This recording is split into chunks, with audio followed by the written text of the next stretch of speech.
Olá, boa tarde a todas e a todos. Hoje nós estamos aqui para nossa aula número 7 do curso Fundamentos para Atuação nos Serviços de Assuntos Estudantis. A aula é Adaptação, Integração e Afiliação, conceitos para pensar a transição de estudantes da educação básica para a educação superior. Hoje, quem vai ministrar essa aula é a professora Sueli Polidoro. Obrigada, professora, por ter aceitado mais uma vez participar aqui das nossas atividades. Eu vou apresentar a professora Sueli. Ela é formada em psicologia, tem mestrado em psicologia escolar pela PUC de Campinas e doutorado em educação pela Universidade de Campinas, pela Unicamp. Ela está no programa de pós-graduação em educação da Unicamp, no grupo PES, Psicologia e Educação Superior. A professora Sueli, desde a sua formação em psicologia, tem estado envolvida nos serviços de apoio ao estudante, trabalhando diretamente em serviços, depois, durante a sua vida aí na pesquisa, também tem atuado sempre tendo contato com esse tema. Então, é um prazer tê-la novamente aqui, Sueli. É sempre um prazer ouvir você falar, aprender um pouco, e eu passo o tempo para você, fica à vontade, o que você precisar, a gente está aqui, só chamar. Então, tá certo. Muito obrigada. Para mim é uma satisfação muito grande, né? Uma alegria e uma honra estar aqui com vocês e poder dialogar com um grupo de profissionais que eu estimo tanto, né? E me identifico. Então, na verdade, para mim, um momento de muita aprendizagem estar aqui com vocês. Muito obrigada pela possibilidade de estar aqui conversando. Eu organizei, então, dentro desse tema, né? Só pelo tema, vocês já puderam ver, pelo título, né? Vocês já puderam ver a complexidade da discussão, né? E é claro que a gente não vai conseguir fazer num aprofundamento muito intenso, exatamente pela abrangência, né? Então, eu acabei me organizando a partir do objetivo de provocá-los, né, e provocá-las nesta discussão.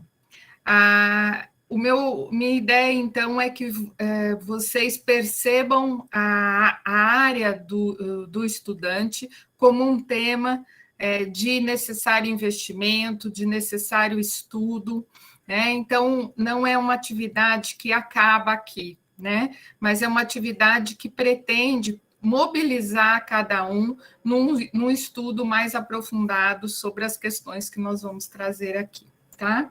Para isso, eu deixo depois para vocês os principais textos que eu fui utilizando para organizar esta fala de hoje, e aí, então, já seria o primeiro elemento, né, desse aprofundamento que eu sugiro que vocês façam. Então, a ideia é entender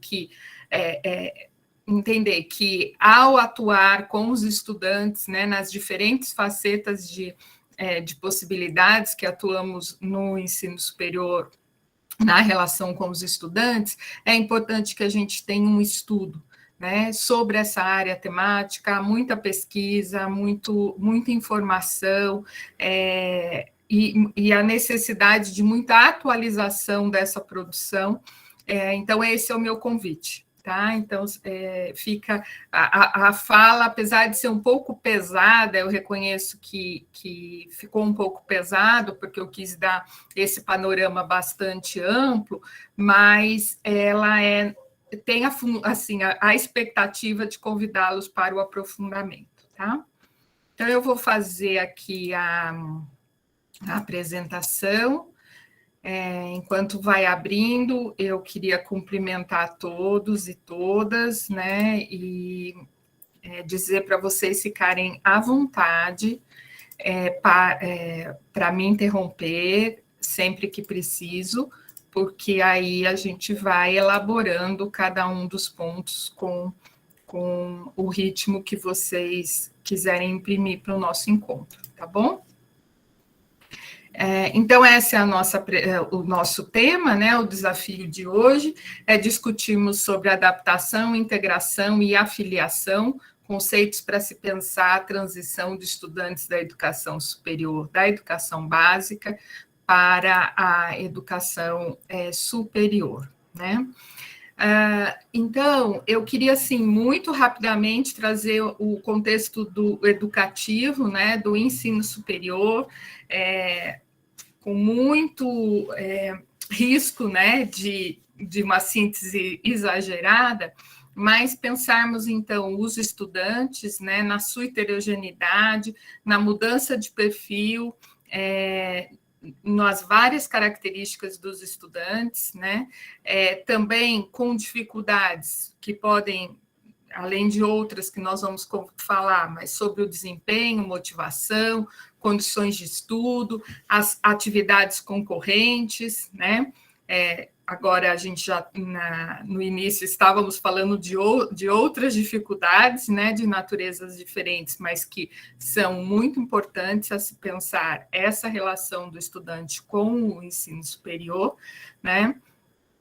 Em paralelo, né, na interface, então, com o contexto, um contexto que não é único, como a gente estava vendo, né, o nosso sistema de ensino superior ele é bastante diversificado, né, de alta complexidade, e então a gente vê, de modo geral, né, a exigência, né, de que a responsabilidade pela aprendizagem, pelo desenvolvimento, pelo sucesso, pela permanência, né, ela tem sido exigida mais do estudante, né, do que necessariamente com o oferecimento de oportunidades do desenvolvimento que a instituição poderia oferecer.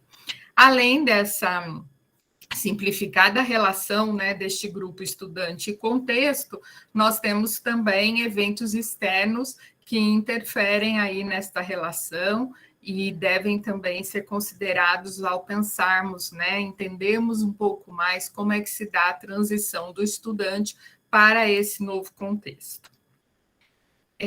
A gente já tem conversado bastante, eu acho que vocês já tiveram a oportunidade de ler também, de que essas experiências acompanhadas de desafios e diferentes demandas, né, elas ocorrem em várias dimensões, né? Então, nós temos desafios e demandas de ordem acadêmica, ligada à carreira, em termos institucionais, sociais, econômicas, pessoais, e aí a gente pode, inclusive, ir abrindo outras dimensões, a depender do detalhamento que a gente queira.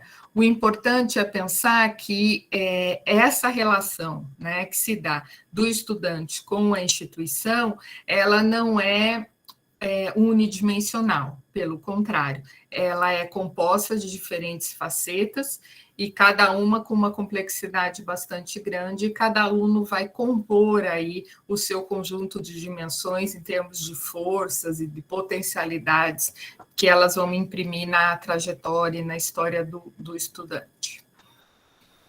Bem, o que é, então, o processo de transição, né? Começando aí o nosso desafio do título, né? O que é o processo de transição? Então, sempre que nós estamos diante de uma solicitação para a qual nós não temos as respostas conhecidas, aquelas que nós temos, elas não são suficientes para o enfrentamento daquela solicitação, daquela demanda, daquela situação, né, exigindo, então, o desenvolvimento de novos modos de perceber e de enfrentar, estamos no momento de transição. Algumas transições são já sabidas previamente, né, e outras não, são novas e que nos pegam, então, ainda mais de surpresa. De todo modo, o processo da transição, sendo previamente já esperado ou conhecido, ou totalmente novo, esse processo é uma situação que está suscetível de originar dificuldades, né, nas diferentes ordens, bem-estar, desempenho, de desenvolvimento.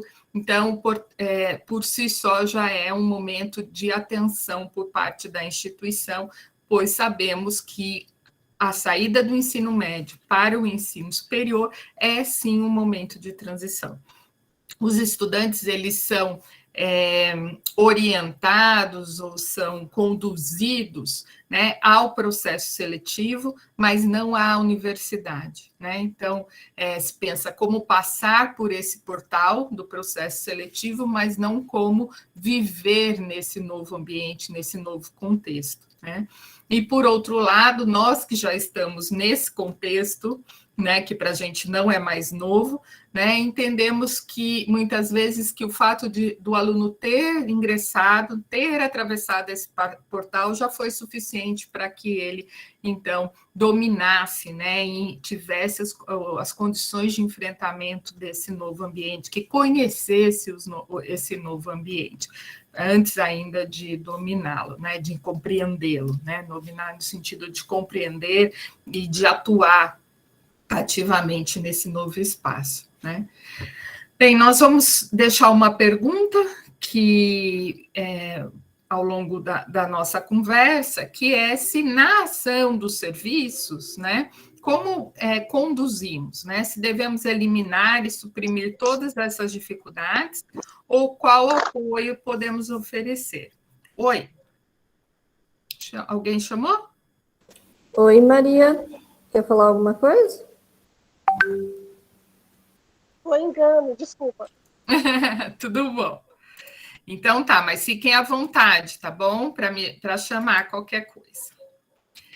Bem, então, eu já tomei logo aqui o termo da afiliação, que está lá no nosso título, e o título mesmo do nosso encontro hoje já mostra que há uma diversidade de termos que são utilizados para o resultado dessa transição, pelo menos dessa transição inicial, né?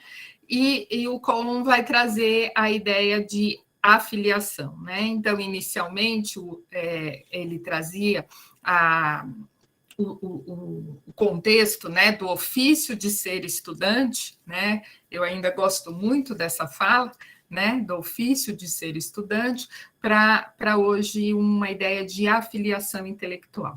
Então, ele vai buscar lá no Van Gep a ideia do rito de passagem, né, falando então que havia a separação, o momento da ambiguidade e depois o momento da agregação.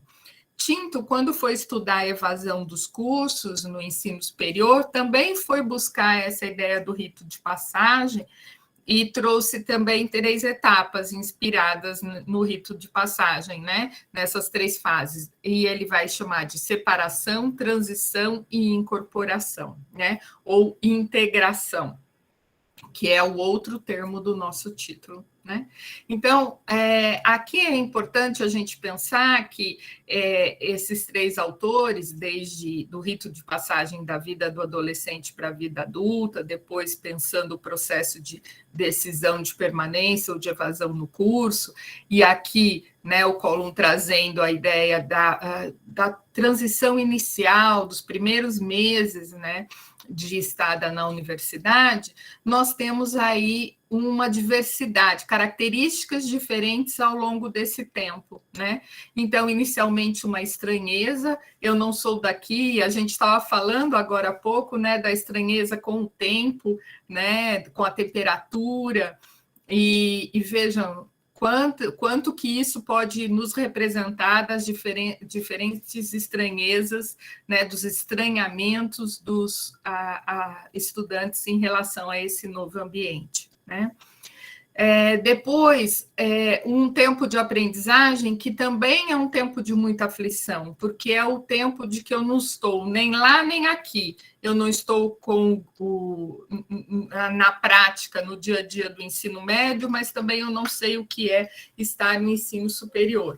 Até que, então, eu tenho essa terceira fase, que é uma fase de uma certa conclusão desse processo, pelo menos dessa transição, dessa dimensão inicial da transição, que seria a filiação. né, ou o que o Tinto chama de integração, né, em que eu tenho, então, o entendimento desse novo contexto, eu reconheço esse novo contexto e passo, então, a entender as normas, saber como atuar, quem buscar, o que fazer, né, para que eu possa, inclusive, depois intervir neste contexto. Ok?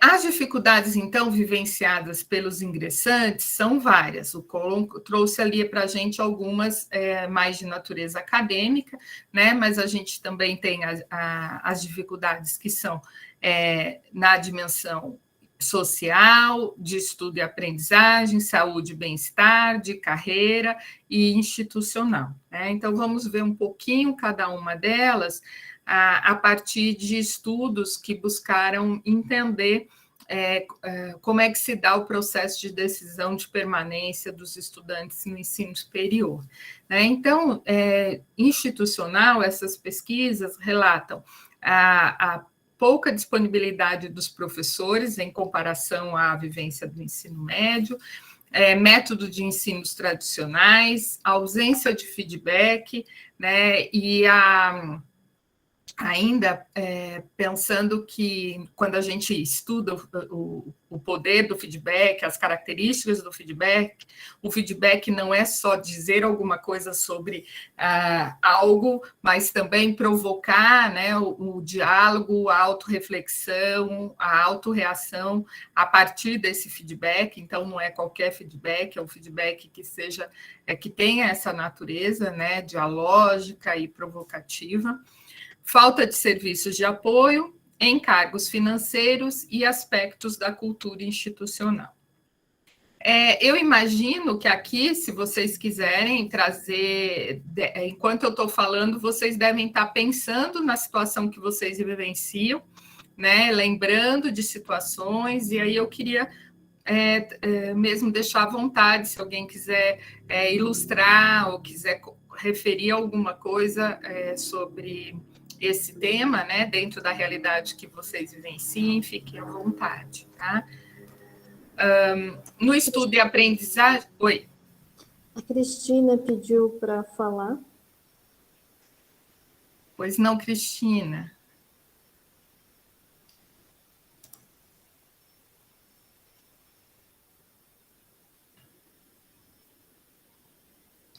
Eu não estou te ouvindo, não. Não. Está sem áudio.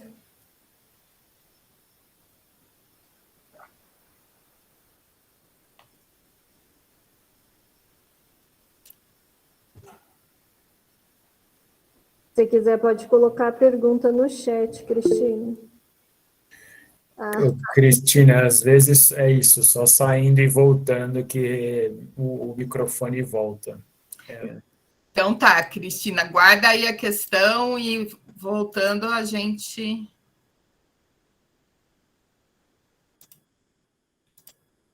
retoma, tá? Bem, então aqui, em relação ao estudo e aprendizagem, eu acho que essa parte é uma parte só mais, assim, de certo modo, que está organizado pela literatura, mas que vocês têm o domínio, né, vivencial dessas questões.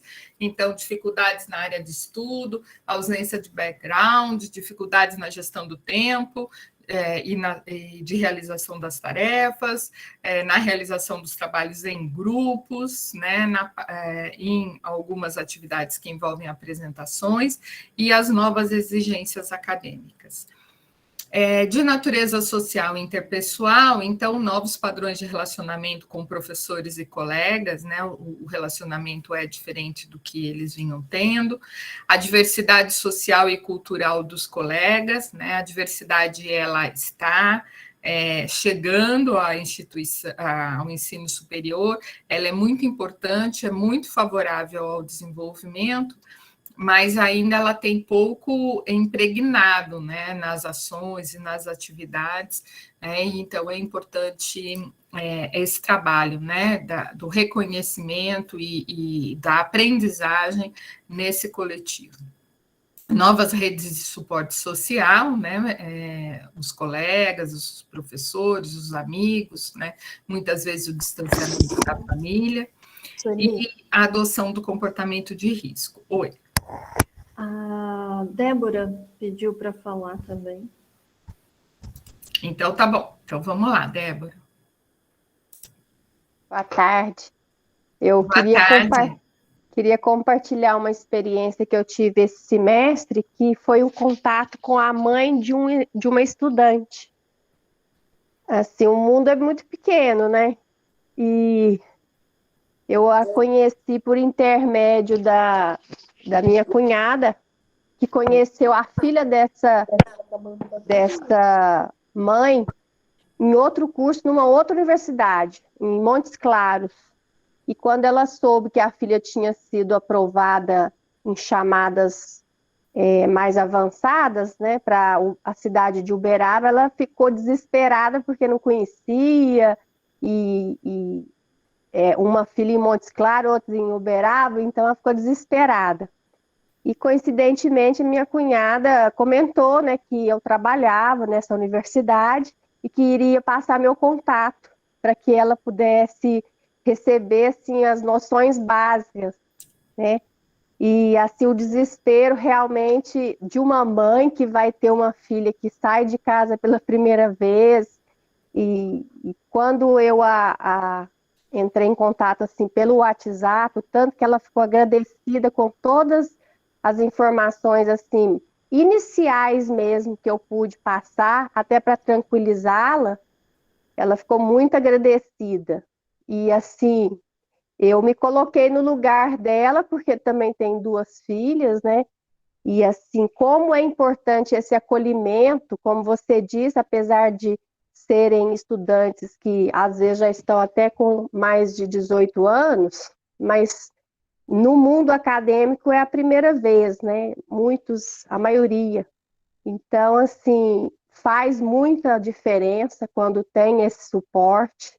Os cursos eu tenho percebido que têm tentado fazer essa semana de recebimento dos calouros, né? Integrando-os, né? Agora que a gente voltou do modo presencial aqui, já efetivamente 100% a partir de abril, e muitos, assim, estão voltando, entre aspas, assim, para o modo presencial pela primeira vez, porque com a pandemia ficaram sempre no remoto, então também são calouros no conviver, né, no ambiente acadêmico. Então, eu já achava importante o acolhimento para um aluno que está saindo do ensino médio, e após a pandemia, mais ainda, porque o que a gente tem visto realmente são alunos muito ansiosos, fragilizados emocionalmente, financeiramente, com a família também sofrendo as consequências aí da situação econômica do país, né? Pós-pandemia também. Então, a cada vez mais eu sinto a importância de todas as frentes, né? Porque a gente não consegue, eu falei, como você perguntou, será que a gente conseguiria sanar todas as dificuldades ou os questionamentos de um ingressante? Eu acho que não, que faz parte também do processo essa descoberta. Mas quando você já sente que tem alguém te apontando uma direção, te dando uma orientação onde que você vai construindo aos poucos o seu caminho, fica muito mais agradável, né? Mais confortável. E nós temos, assim, situações muito diversas, por exemplo, nós temos refugiados, então aí já tem a questão de um outro país, outra língua, são muitas diferenças, e mesmo regionais, né? São muitas. Às vezes são diferentes culturas que dão um choque mesmo. Então, se a pessoa não tiver esse apoio da instituição também, ela entra em desespero, quer voltar. Então, a gente tem que se dar as mãos, né? Cada um com a sua função, com a sua responsabilidade, mas o aluno se sentir realmente assim acolhido, para ele construir esse significado aí de pertencer, né, a uma universidade.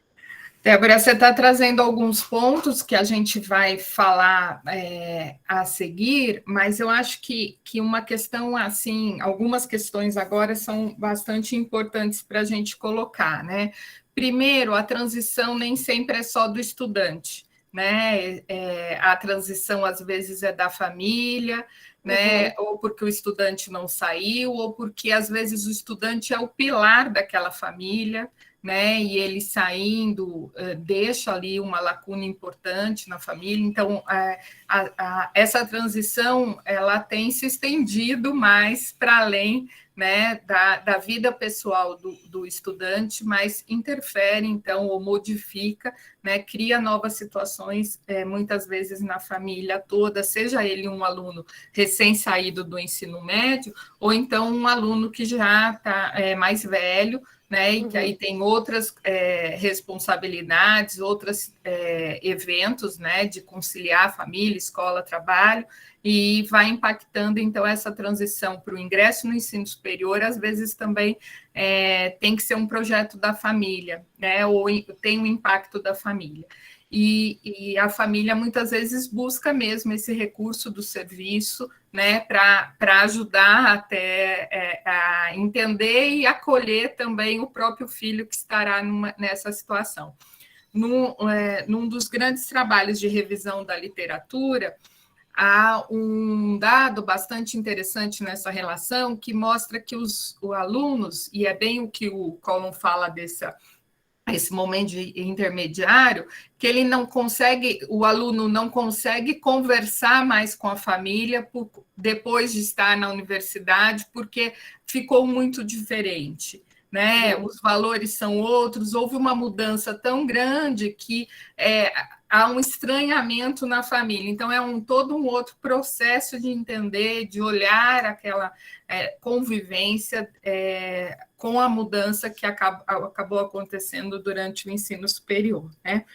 Nós estamos conversando aqui de uma fala muito padronizada, tá? A gente está falando muito geral. E aí, todas essas questões que a Débora trouxe, né, do estudante mais velho, do estudante refugiado e outros pontos todos que nós poderíamos trazer, não estão detalhadamente postos aqui. Então, com certeza, vocês estão aí pensando, nossa, mas e tem isso? Nossa, falta aquilo, né? Por isso que a minha fala no inicial era justamente dizer para vocês e provocá-los no estudo, né, dessas questões, no entendimento dessas vivências peculiares, específicas, da instituição, da escola, da unidade, né, daquele grupo, né, porque nós temos que compor esse grande cenário aí, né, do ensino superior na complexidade que ele tem, né?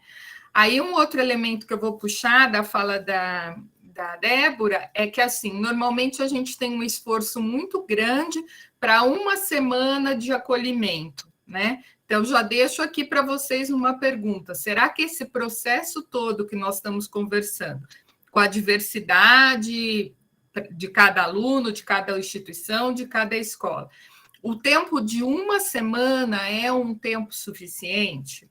Né? O que fazer nessa uma semana, que seria aquela coisa mais imediata, mas como organizar que este acolhimento se mantenha ao longo, pelo menos, do primeiro ano, e, especialmente, não fique só na responsabilidade dos serviços, mas que também esteja no interior, né, intrinsecamente em cada uma das aulas, em cada uma das atividades não curricular. Quer dizer, esse acolhimento é de toda a comunidade e não só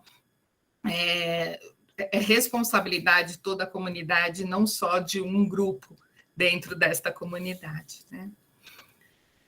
Obrigada, Débora. Cristina. Com licença, me escutam? Agora sim. Muito obrigada. Então, está um pouco baixinho, Cristina. Vou tentar melhorar. Mas dá para ouvir, sim. Sim. Então, como você tocou neste assunto, professora, nós estávamos coordenação do colegiado em 2016 e subcoordenação até 2020. E dessa forma, várias ações que fazíamos no presencial, resolvemos juntar tudo, né, para atender, acolher os alunos que estavam no remoto, passando por essa ausência de informação, de contatos, etc. E dessa forma, nós criamos uma disciplina curricular optativa de 15 horas apenas, um encontro semanal, durante 15 semanas, né? De que a gente pretendia acolher o aluno, aquele aluno que vem do ensino médio, todo inocente, todo, né, uma esperança enorme, com grandes pretensões na universidade, e até né, teria, então, muitas decepções se essas expectativas não se concretizarem. A gente vem mostrando a esse aluno formas de, no caso da pandemia, formas de superar uma pandemia, de resistir a esses fatos aí de ansiedade, depressão e síndrome do pânico, etc. Dessa forma, a gente conseguiu inserir as normas acadêmicas de modo assim bem suave, colocando casos, situações, apresentando a eles a nossa matriz, ensinando eles a fazer um plano de estudos, mostrando todas as opções de universidade, de culturais e de eventos, como no caso de cantinas diversas, para você frequentar uma hoje, outra amanhã, e conhecer outros lugares, outros cursos, né, porque da formação livre, que eles têm que optar por cursos fora do próprio curso, né, disciplinas fora do próprio curso, eles têm que conhecer outras coisas. Dessa forma, a gente inseriu também os projetos de extensão, que agora é obrigatória a participação. Então, nós vamos apresentar vídeos de projetos já realizados aqui na Faculdade de Farmácia da UFMG, em Belo Horizonte. E finalizamos, assim, com áreas de atuação do profissional farmacêutico, que é o que eles desejam muito saber, né, e pediram uma dessas aulas online. Então, dessa forma, a gente, no final, finaliza com uma percepção tanto da disciplina e assim, um empoderamento do aluno dentro da situação que você disse, que são os códigos da universidade. A gente mostra para eles que, estando numa universidade federal pública, paga pela sociedade, eles têm, sim, o dever de se vincular, não é? Então, nós precisamos dessas formas de vinculação, e de se formarem o mais breve possível, né, dando esse retorno à sociedade. Então, a gente faz essa chamada para o aluno, que eu acho que está sendo bastante útil, e eles entram no segundo período já um pouco mais familiarizados com tudo isso, ao contrário de que pessoas veteranas que participavam do nosso curso falaram eu não sabia disso, se eu tivesse esse caminho, essa alternativa, eu teria optado por outro caminho, não é? Realmente outra forma de concluir o curso. Então, era que eu queria realmente compartilhar isso desde o início do nosso curso, mas a gente já publicou a ementa e toda a filosofia dessa disciplina que nós criamos, da revista de Research Society and Development, eu posso depois deixar aqui, e eu acho que isso é muito válido, a gente tem buscado auxiliar colegas que nos buscam aqui para fazer o mesmo tipo de acolhimento, escuta individualizada ao aluno, e esse acompanhamento também. Obrigada. Obrigada, Cristina. Compartilhar essas experiências é realmente bastante importante, né? E até o Collum mesmo diz, já no livro dele de 2008, ele diz assim, que muitas dessas experiências, boas experiências, ficam escondidas, né? E é importante a gente, não só, ele está mais se referindo à questão da avaliação, a importância de avaliar essas experiências e de publicizá-las, né? Então, acho que o grupo também tem esse papel, né? De discutir essas questões. A experiência que você relata, ela parte um pouco da ideia do que há um tempo era estudado na realidade americana com o termo seminários de primeiro ano, né? Então, era um conjunto de atividades que os estudantes poderiam fazer, né? Exatamente para cumprir esse papel aí que vocês entenderam nessa disciplina, mas é muito parecido, acho que até é interessante buscar essa literatura para conhecer um pouco uma realidade que começou já há mais tempo que a gente, e, se é possível, aproveitar alguma questão sobre isso, né? Eu tenho também incentivado muito, eu acho que essas disciplinas, introdução né, a engenharia, a farmácia, como você disse, são disciplinas interessantes, não só para discutir o campo profissional, mas para discutir a universidade, né? E para dar espaço para o aluno falar o que ele está sentindo. Porque esse momento de acolhimento, né, a gente tem que pensar que não é só um espaço informativo. Olha, se eu disser todos os serviços que a universidade oferece, se eu disser todos os caminhos para ele chegar no restaurante, para ele chegar na solução de algum problema, isso não é suficiente. O estudante precisa reconhecer esses espaços e ele precisa, então, elaborar essas questões. Para isso, ele precisa conversar, ele precisa ter diálogo, ele precisa colocar as suas questões, porque, às vezes, quando a gente faz um conteúdo dessa disciplina, a gente pensa no que a literatura trouxe, no que a nossa experiência traz, mas tem alunos lá que têm outras questões, outras demandas. Então, esse momento de diálogo, de conversa, ele tem que acontecer em algum momento, em alguma situação. E que bom, né, que também com a disciplina ele entra para o currículo, né? Ele entra para a experiência curricular e não fica só em justa posição, né?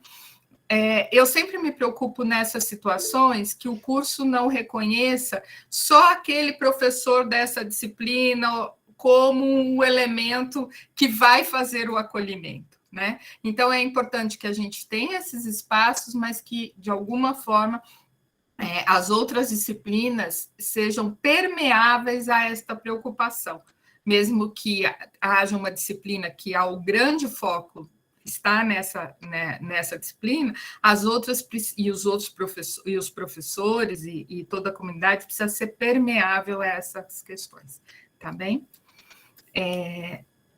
Obrigada, Cristina. Cíntia?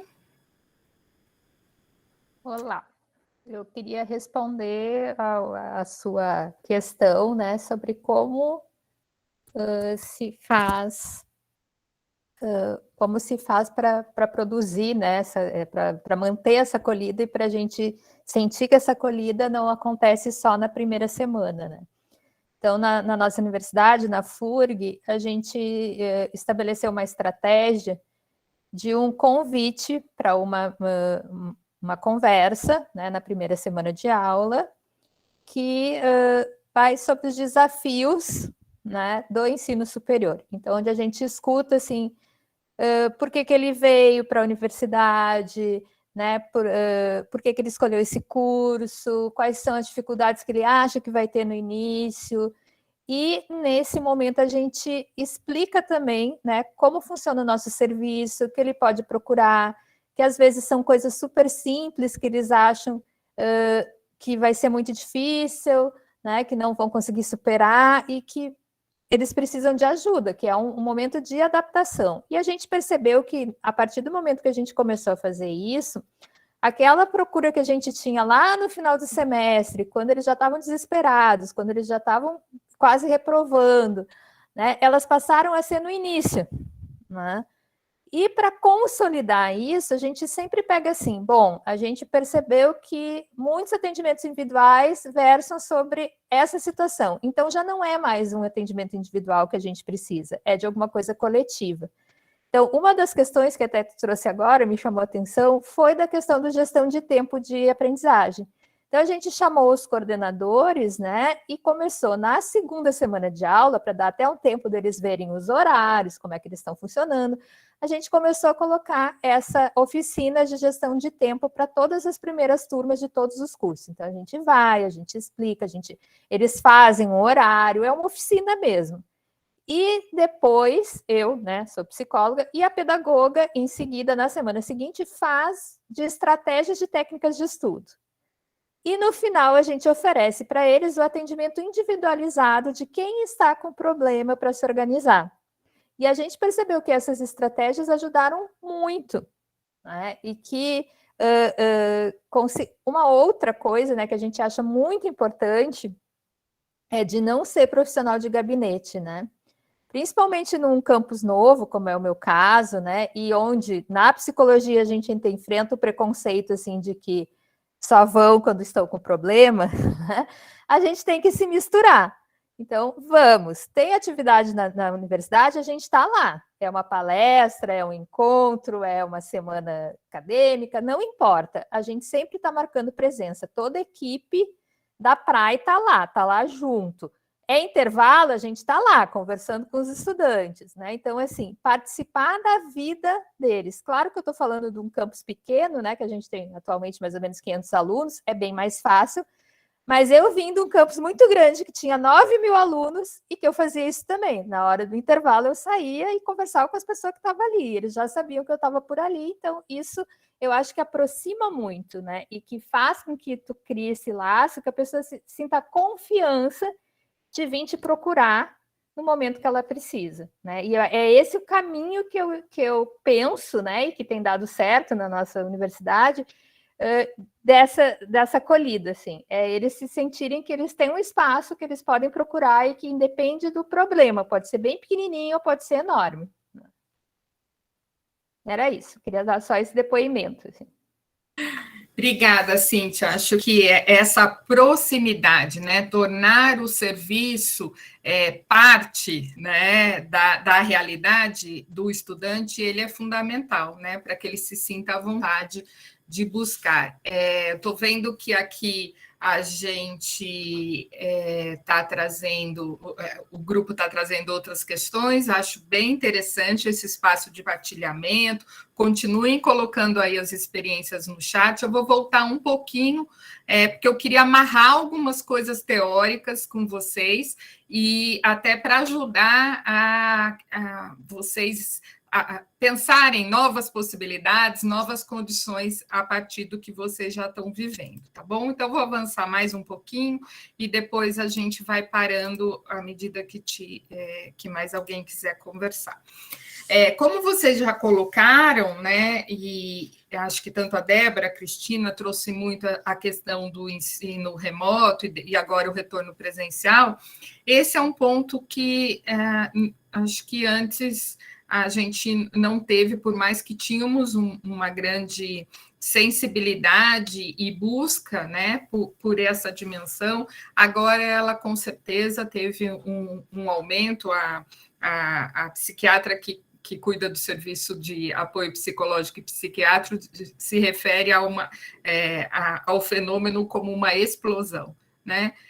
Então, com certeza, esse momento atual de retorno pós o ensino remoto emergencial, por conta de uma pandemia, todas essas questões trazem desafios novos, né? E a gente vê uma literatura muito grande discutindo já essa situação. Então, se vocês buscarem, vão encontrar elementos bem recentes de produção e é importante que a gente vá se alimentando desse material e criando também as nossas produções para que a gente possa, então, pensar nesse momento, que é um momento aí muito ímpar, né?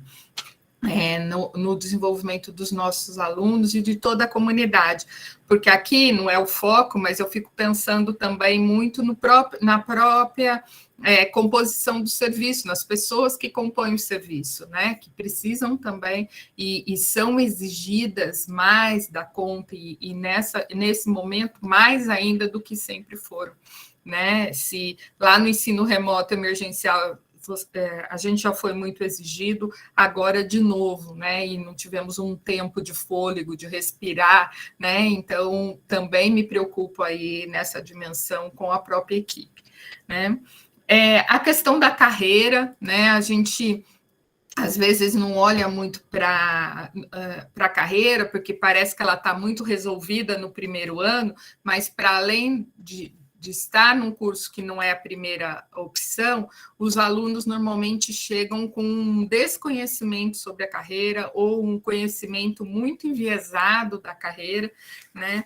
E além disso, é importante desenvolver já desde o início essa noção de desenvolvimento de carreira, né? De projeto de carreira, trazer a ideia da empregabilidade, do mundo do trabalho, né? E para dentro também da universidade, né? Existem muitas literaturas que vão contar para a gente o impacto dessa experiência, né? E a gente pode buscar aí diferentes referenciais de um conjunto muito grande. Eu fui selecionando alguns elementos que me ajudaram a entender esse processo e eu achei que poderia ser interessante para vocês, né? Desse conjunto, eu trouxe modelos teóricos. Por que modelos teóricos, né? O modelo teórico, ele é fruto de um desenvolvimento de um conjunto de estudos, né? Então, ele já é uma sistematização que busca explicar um processo. Mas, para além de explicar o processo, busca também pensar na predição desse fenômeno, né? Então, portanto, nos ajuda a pensarmos a intervenção, né? Então, trouxe alguns modelos que, no meu entendimento, podem ajudar a orientar tanto ações de pesquisa quanto de decisões institucionais, né, na gestão institucional e de profissionais, né. Há um conjunto bastante grande de dimensões que são tratadas nesses modelos, e mesmo assim a gente vai achar que não está suficiente ou que está complexo demais, né? Mas, de certa forma, eu penso que possa nos ajudar a entender e talvez estruturar um pouco o que a Cíntia trouxe nessa ideia de camadas, né, de cebola, né, uma atuação mais geral para um grande coletivo, uma atuação mais específica por um grupo menor e uma atuação individualizada para uma necessidade muito específica. Então, talvez esses modelos eles vão nos ajudar em situações, no planejamento de situações diferentes, né? Bem, há uma discussão aqui sobre o desenvolvimento e mudança, né? Acho que isso é importante a gente entender. Já é bastante claro que o ensino superior é um espaço, um dos mais interessantes para a mudança nos indivíduos, né? Então, o ensino superior, ele provoca, ele exige mudanças em características cognitivas e não cognitivas. Ela pode ser quantitativa, ela pode ser qualitativa, e o interessante é pensar que a mudança não envolve juízo de valor, então ela não necessariamente é para o bem, né? Às vezes ela pode ser entendida ali naquele contexto, no padrão ali cultural ou normativo, como uma mudança que não seria desejável e que pode ter sido provocada pela situação vivida mesmo na experiência, no contexto aí da vivência do ensino superior, tá? Então, ela não implica em direção, ela nem sempre é progressão, ela pode ser alguma regressão também. Diferente do desenvolvimento, que a ideia do desenvolvimento envolve a progressão, né? Pressupõe-se, então, um crescimento, né? Em direção a maior complexidade. Então, quando a gente vê os estudos sobre o estudante, né, eu disse para vocês, o estudante é uma área de estudo, a gente pode categorizar essas duas grandes perspectivas, abordagens, né, algumas estudando via mudança e outras estudando a partir de teorias e abordagens desenvolvimentistas, tá? Então, quando eu vou olhar a literatura e buscar entender, é importante olhar para essa diferença, porque essa diferença vai ser representada em ações, interações aí ao longo do tempo, no entendimento do que é universitário, né? As teorias desenvolvimentistas vão procurar identificar, então, dimensões, estruturas de desenvolvimento dos estudantes e explicar como que essa dinâmica de crescimento ocorre, né? O modelo de impacto, eles não se concentram tanto no processo interno, mas no processo de origem desta mudança. Então, vai buscar na vivência, na experiência, no ambiente, o que pode ter provocado, que fatores estiveram associados àquele determinada mudança, né? Importante dizer que, quando eu falo de teorias desenvolvimentistas, eu agrupo uma diversidade bastante grande de teorias, de abordagens aqui, de modelos, né? Então, elas têm diversidade entre si e, claro, que similaridade a ponto de se agregarem aí nesse ramo teorias desenvolvimentistas. O mesmo vale para os modelos de impacto, tá? E o que também a gente sabe é que essas duas perspectivas são interessantes uma para a outra, né? Então, elas podem ajudar a oferecer aí um entendimento importante, as descobertas de uma em relação às descobertas das outras, tá? Bem, por que é importante a gente olhar, né, para essas mudanças, entender, compreender, né? Porque elas vão nos ajudar a pensar em políticas, em programas, em práticas, né? Assim também como podem constituir campos de pesquisa, ok? Então, essas mudanças, elas normalmente estão associadas a elementos que se integram, que são características do estudante, as experiências de formação, características da instituição e outras experiências que o estudante vivencia, às vezes até fora da instituição. Tá? Então, esse conjunto do que a gente chama vivência acadêmica, vivência universitária, né, junto com as características dos estudantes, vão, então, provocar aquelas mudanças, tá, observadas, e que são diferentes um em relação ao outro, né?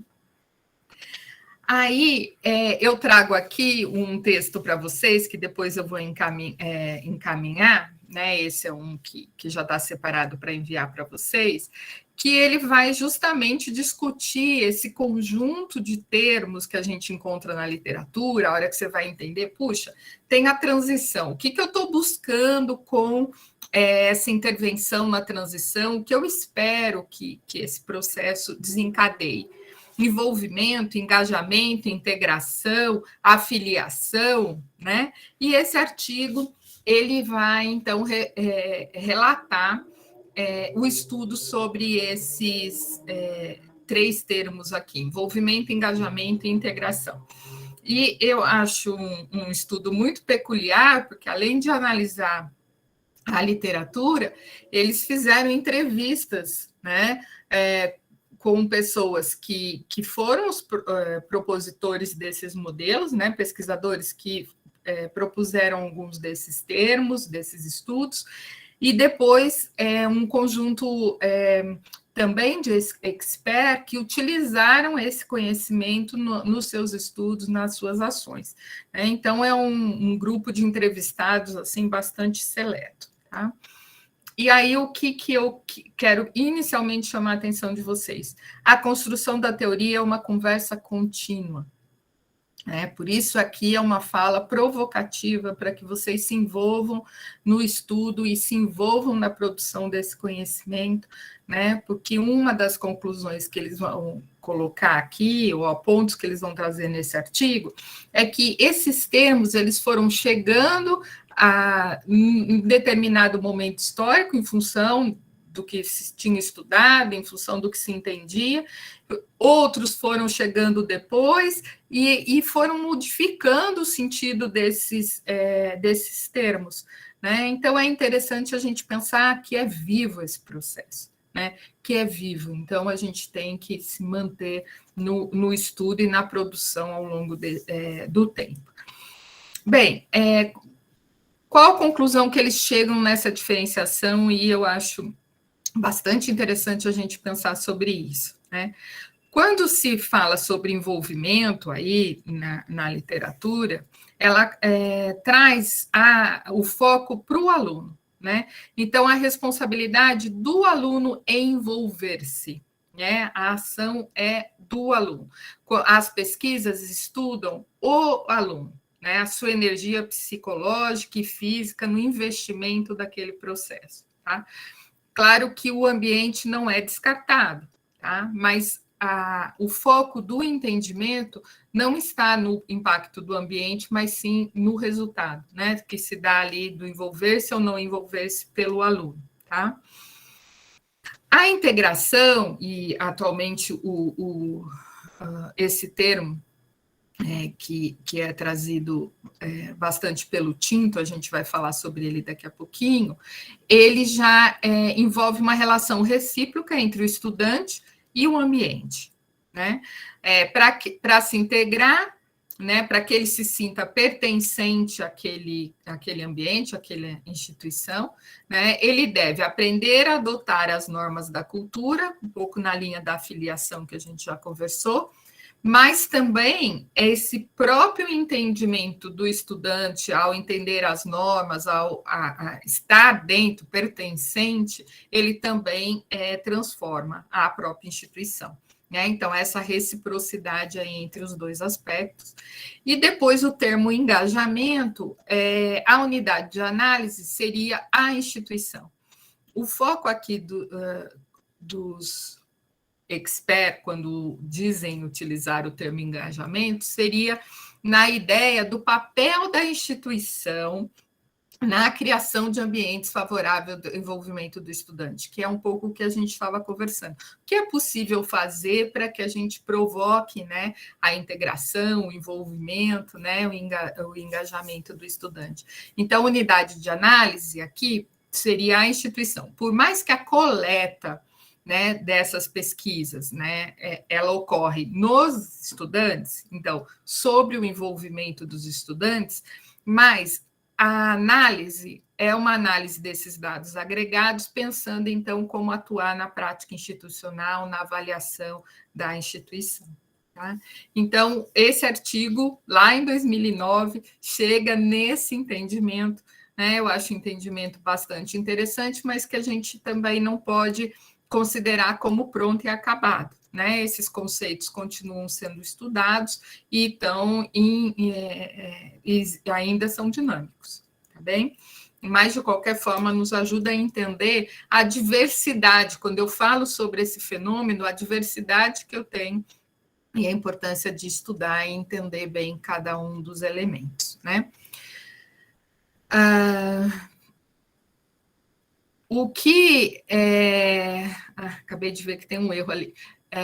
O que eles concluem, então, elas concluem, é que esses 3 elementos são elementos importantes, necessários, né, para o desenvolvimento do estudante, para o sucesso, tá?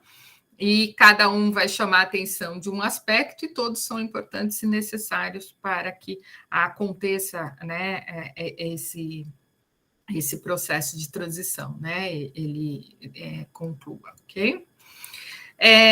Outro ponto bastante comum é que a gente sabe que esse processo, no caso aqui eu tomei a integração, ela é resultante de diferentes variáveis psicológicas, sociológicas, institucionais, econômicas e outras que podem estar sendo acrescentadas aqui. Ok? Então, não são variáveis só de uma dimensão, de uma natureza, não são só do indivíduo, mas um conjunto de variáveis aí que interferem nesse processo. Por isso, a intervenção é bastante difícil.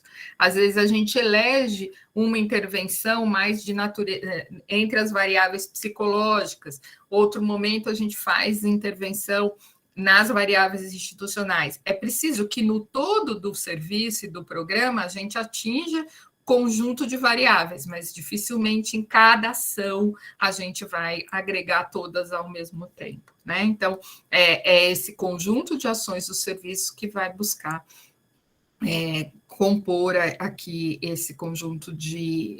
lidar com esse conjunto de fatores que levam à integração, tá?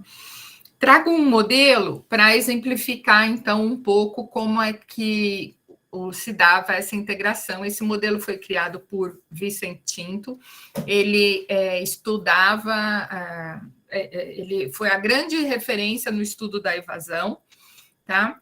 E ele traz assim, olha, para que ocorra essa integração acadêmica e social, eu preciso considerar desde os fatores anteriores ao ingresso do estudante. Então, o background familiar, os atributos individuais e as experiências educacionais anteriores. Esse conjunto de fatores anteriores, eles vão representar numa ideia, né, num construto que é de compromisso. Qual o compromisso inicial que o estudante tem com a sua formatura, com a sua graduação? Qual o compromisso inicial que o estudante tem com aquela instituição, especificamente, e qual o compromisso que ele tem com o curso? Esse elemento com o curso aqui, vocês vão ver que é fruto de pesquisas depois, né? Que não é um elemento trazido no modelo do Tinto. Já eu conto para vocês. E é óbvio que esses compromissos iniciais, fruto desses fatores anteriores, eles sofrem interferência de compromissos externos, tá? Esses compromissos iniciais, então, eles, o estudante, com esses compromissos, que ele chega, então, na universidade e vai passar a se relacionar com o sistema acadêmico, com o sistema social da universidade. Então, ele vai se relacionar com esse novo espaço, esse novo contexto, né?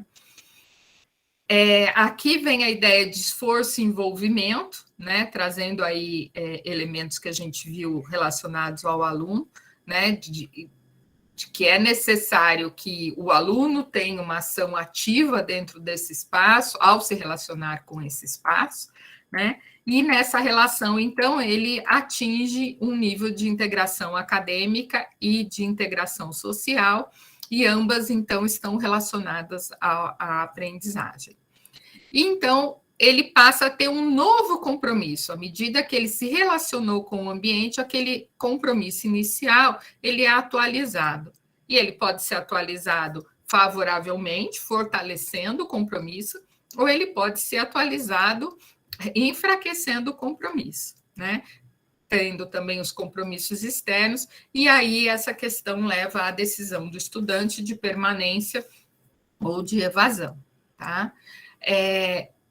Esse é um modelo que embute muitas variáveis dentro de cada um desses quadradinhos, mas ele é interessante porque dá para a gente, vou mostrar o modelo aqui numa perspectiva única, ele dá para a gente uma ideia desse processo longitudinal, né? Então, isso não vai acontecer só uma vez, isso vai acontecer continuamente, todo o tempo. O estudante vai estar renovando esses seus compromissos, a sua intenção de permanecer ou não, vai estar avaliando e vivendo novas situações no contexto acadêmico e social, que o Tinto depois, né, nesse trabalho de 97, o primeiro modelo dele é de 75, por isso que eu falo depois, 97 já faz bastante tempo, mas foi posterior. Ele traz o foco, né, da sala de aula, dos laboratórios, dos estúdios como um elemento importante desse sistema acadêmico e social. Pensando, então, nas universidades, diferentes tipos de universidade, né, em que, às vezes, a relação do aluno com a instituição se dá por esses espaços, né?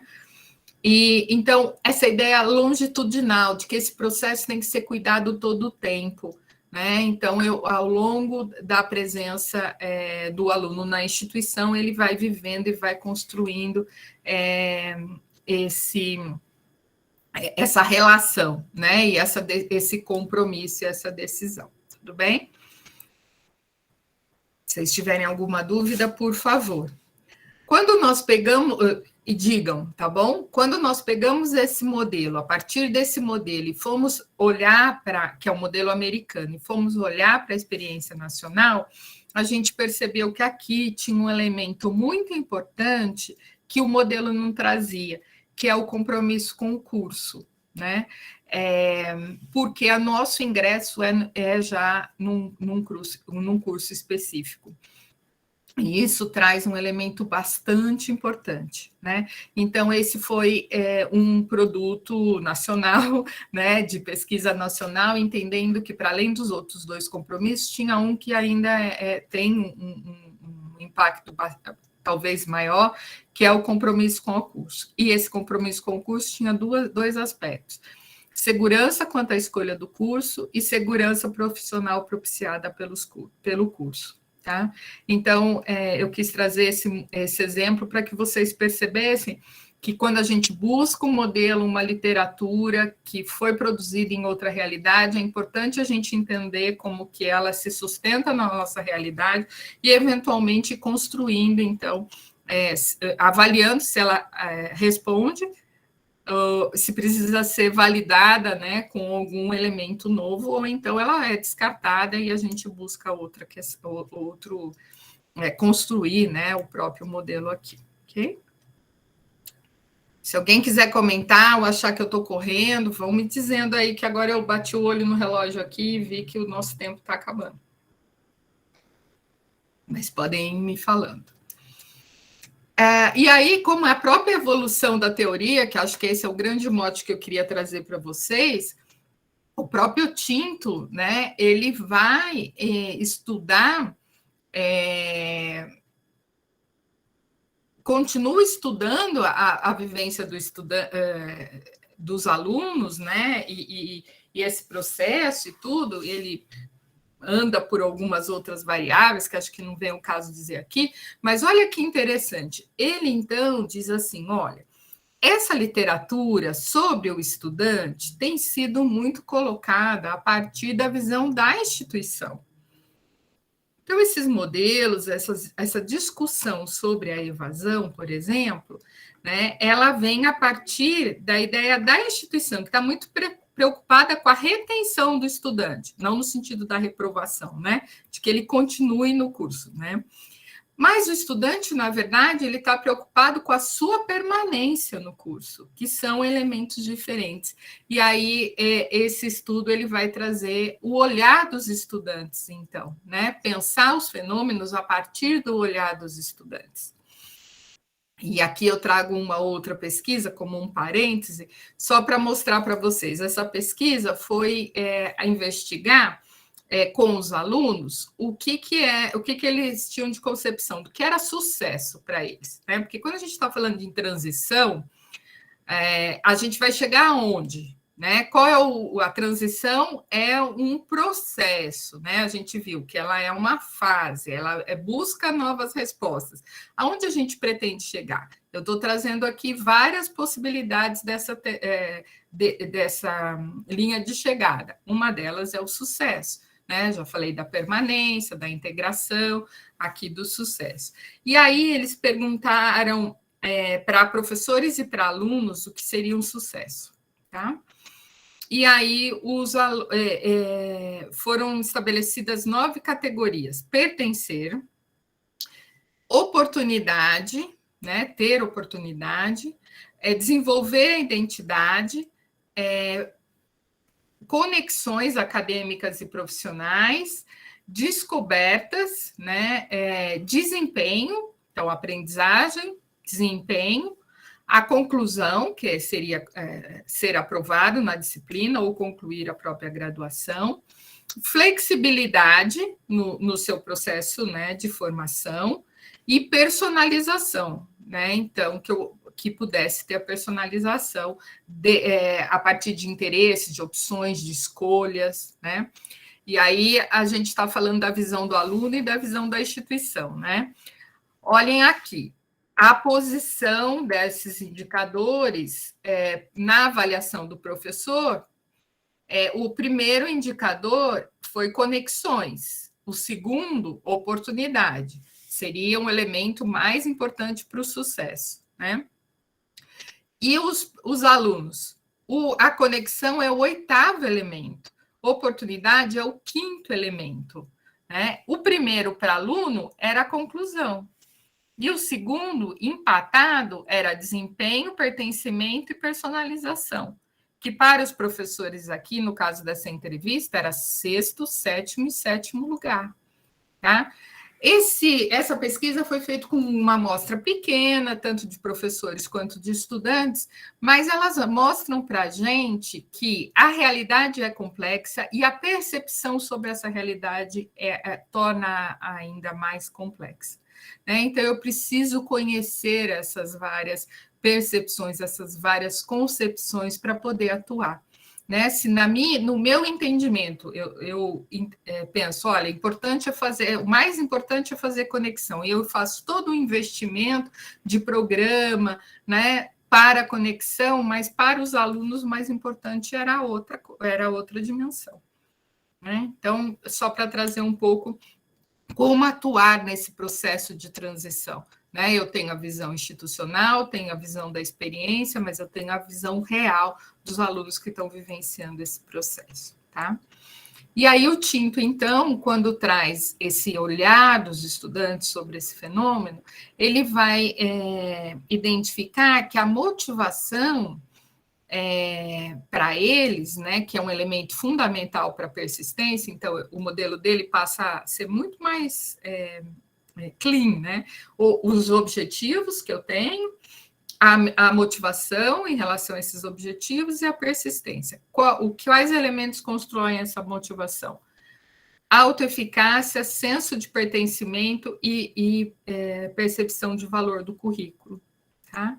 Então, são outros elementos, senso de pertencimento já foi dito aqui por vocês, que entram nessa discussão, né, para a gente pensar como possibilitar essa transição do estudante, né, sua motivação para a vida universitária, ok?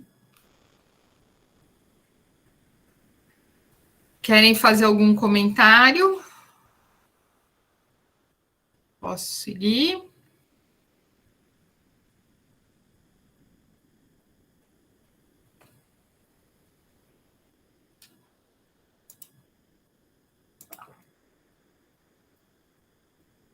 Ok. Vou seguir, então. Pode ir, Sueli. Acho que não é nenhuma questão, não. Pode ir. Eu vim olhar aqui porque estava tudo tão quietinho. Eu falei, nossa, será que eu caí? Não, pode seguir. Então, tá jóia. Tá. Aqui, se vocês quiserem, depois a gente pode conversar detalhadamente sobre cada uma dessas variáveis, mas a autoeficácia é a percepção que cada indivíduo tem sobre a sua própria capacidade de organizar ou realizar determinada coisa. Tá? E ela é importante porque ela vai definir as escolhas que nós fazemos, ela interfere nas coisas que nós fazemos, no esforço, na persistência, no desempenho, na forma como sentimos. Então, vejam, o Tinto saiu de um modelo bastante de considerar as questões mais sociais, e ele passa a vir para um modelo de natureza mais psicológica. Não quer dizer individual, né? Porque esse é o outro problema da psicologia aí, como acho que foi assim que falou, né? Ele também não é individual, mas traz essa percepção, essa crença do indivíduo na sua capacidade. Oi. A Kelly pediu para falar. Kelly Regina. Tá. Diga, Kelly. Deixa eu parar um pouquinho aqui. Kelly, tá aí? Vocês me escutam? Agora sim, Kelly. Boa tarde. Eu queria trazer assim, essa questão que a gente percebe. Eu percebo realmente bem forte essas colocações, assim, né, do que é sucesso, né, para os estudantes, e fico pensando assim, qual que é o nosso papel, né, também de acolher e, ao mesmo tempo, também contribuir para um processo crítico, né, dessa avaliação de sucesso, porque a gente vive numa sociedade muito individualista, muito medicalizante, né, assim, né, Então, as demandas chegam para a gente de uma forma muito individual, né? Assim, às vezes as pessoas querem ter um diagnóstico, elas, né, se autoavaliam, enfim, com uma série de sofrimentos. E aí eu fico pensando também no nosso papel, assim, de trazer essa reflexão sobre a relação entre como se dá, né, a sociedade, como que se dá a própria instituição, né, e nos processos de formação de comunidade, assim, né, porque a gente vive numa sociedade que o desemprego é estrutural, né, então, como que a gente olha para isso dentro da universidade, pensando nessa questão de sucesso, de possibilidade do aluno ter ou não ter um trabalho, porque eu vejo que tem uma situação, assim, de alunos que ficam ultra competitivos, e no caso, a universidade que eu trabalho, ela favorece bastante isso, né, com média ponderada, com uma série de ações institucionais que tem a ver com isso.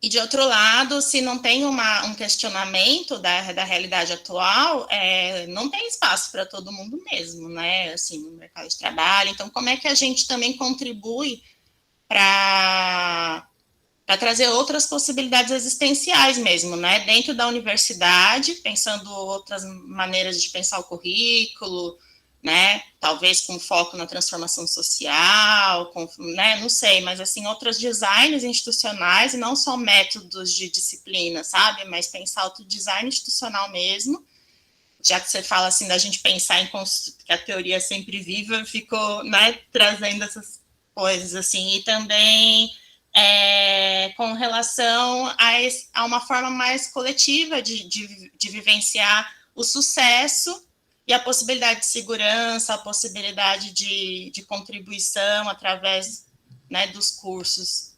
Não sei se eu me fiz entender, às vezes sou meio prolixa. Muito bom, Kelly. Acho que você traz uma questão muito importante, né? O serviço não está para ser também só responsivo, né? Eu tenho aquilo, eu já respondo, né? Na verdade, ele precisa ter esse papel crítico para poder desenvolver ações de desenvolvimento dessa criticidade também, né? E esse é um dos elementos muito importantes do ensino superior, das mudanças que podem ocorrer a partir da vivência no ensino superior. Então, muito bem, questionar o que é sucesso, né? Então, para além de entender qual é a visão do aluno, qual é a visão do professor, porque aí, se eu tenho essas duas informações, eu vou precisar trabalhar com elas. Um caminho é justamente esse que você trouxe, é discutir criticamente sobre isso, né? E colocar isso na mesa e pensar por que está construído deste jeito para um grupo e de outro jeito para o outro grupo, né? Então, muito obrigada. Acho que isso é importante para o serviço, né? Qual que é a função do serviço? Não é só ir oferecendo respostas prontas e acabadas, mas de fazer todo esse tempo, né? Também um espaço de proporcionar mudanças, né? Muito bom. Peraí. Vou voltar aqui, então.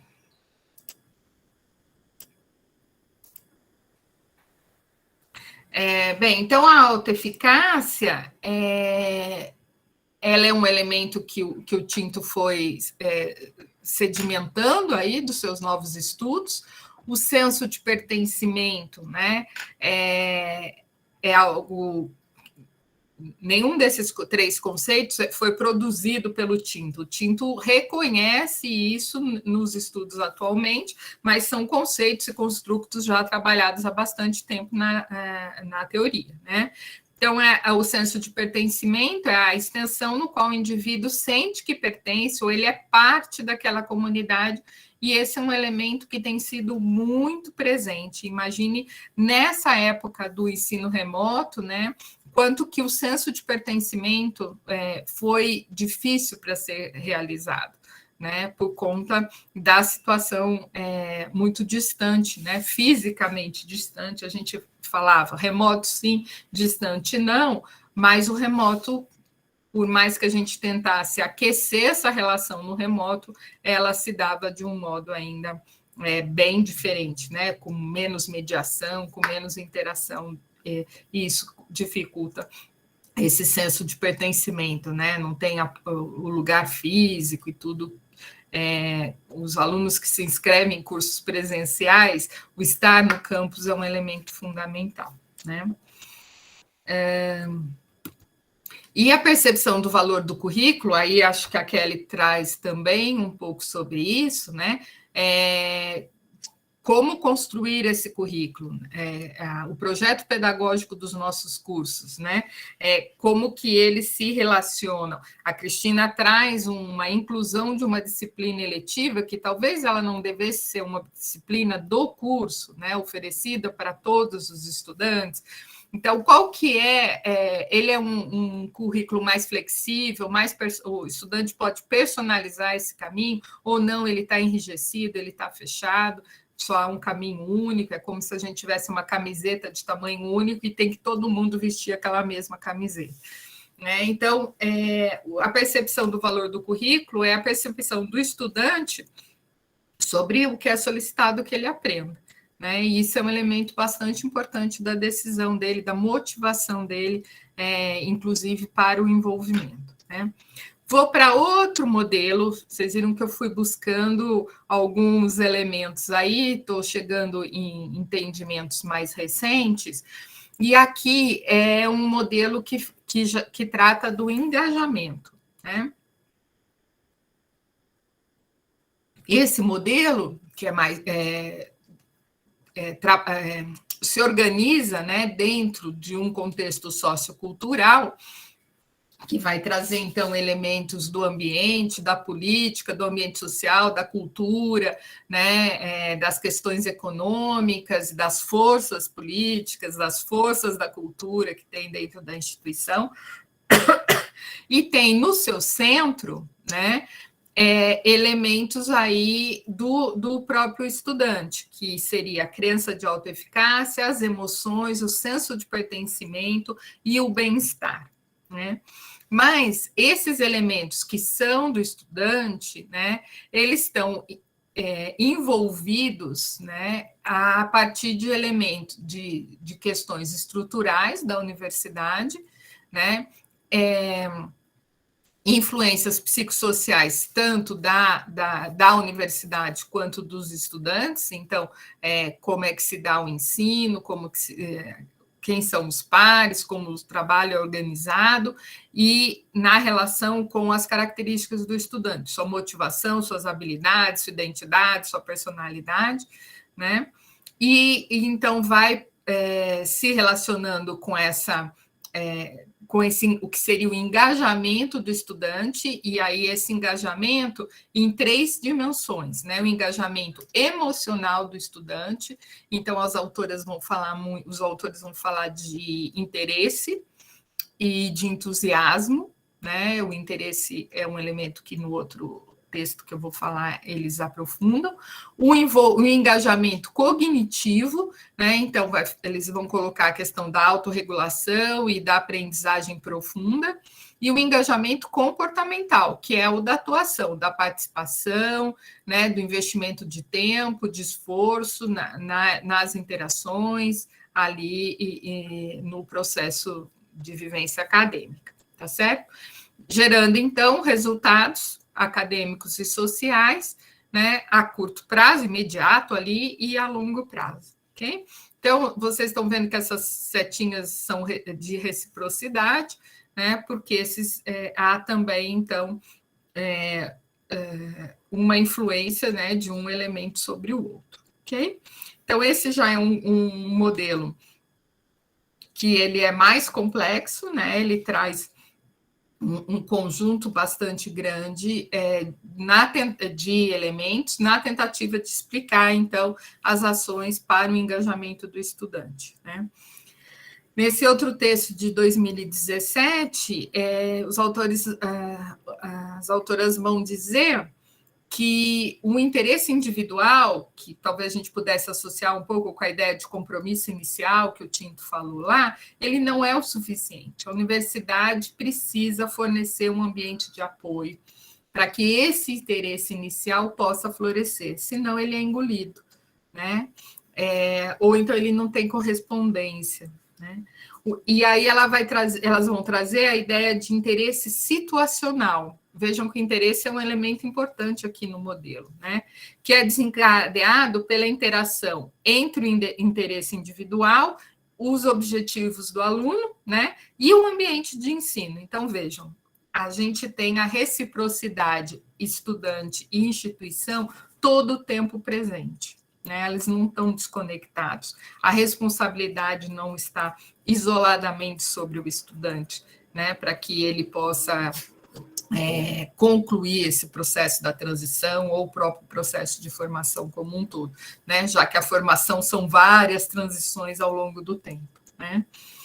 E ela traz nesse modelo, eu acho bastante importante para o momento atual a gente pensar, porque o envolvimento emocional, né, ele aumenta o envolvimento comportamental e cognitivo e vai levar a melhores resultados, né? Então, a importância aí o